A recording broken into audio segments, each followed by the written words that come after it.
Could you guys please, it'd be badass if you guys could start bumping power music instead of like the Spanish conquistador music? Ayintuta, I'm speaking to you in a colonial language because unfortunately most of the languages that I actually speak are in fact colonial languages, and those are the ones that I spend the most time speaking and interacting in. But that's all besides the point.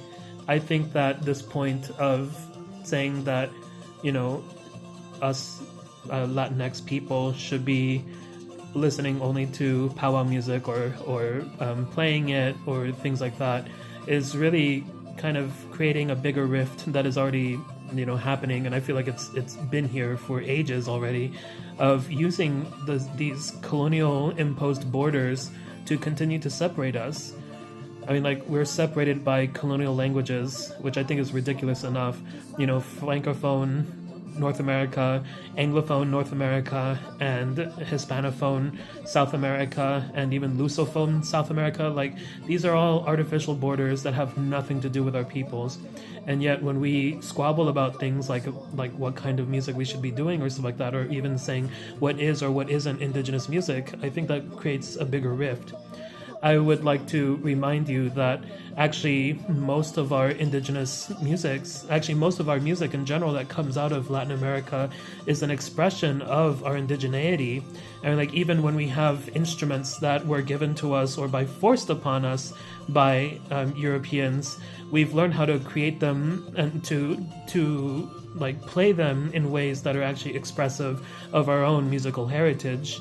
And not only that, but we sing in ways that we're still, still singing the ways that our ancestors sang. It's in a different language, but also it's like we have so many different kinds of genres of music, and all of it is indigenous, especially when it is produced and performed by indigenous people. And that's an important thing to remember as well. All of our indigenous musics are that. It's a plurality because we are not a monolith. We are so many different people. We're so many nations. We are so many people that are still showing the same faces that our ancestors had, thousands of years ago. And I think that's beautiful, and I think that's something that we should celebrate, especially through our music, through our expressions. And not only that, we can also show that we can continue to resist and to collect and to protest with the sounds of all of our musics. So even if something sounds quote unquote more or less indigenous because of X, Y, or Z factor, I think it's more important to think like, what are the stories, what are the influences, what are the ancestors doing through us in our music? And I think that's something that will help us ultimately to continue forward.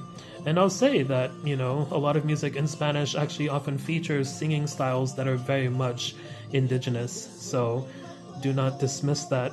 And also, we can never go to all of our communities and tell everybody to get rid of like their string instruments or their brass instruments because they're influenced or introduced or forced upon us by Europeans.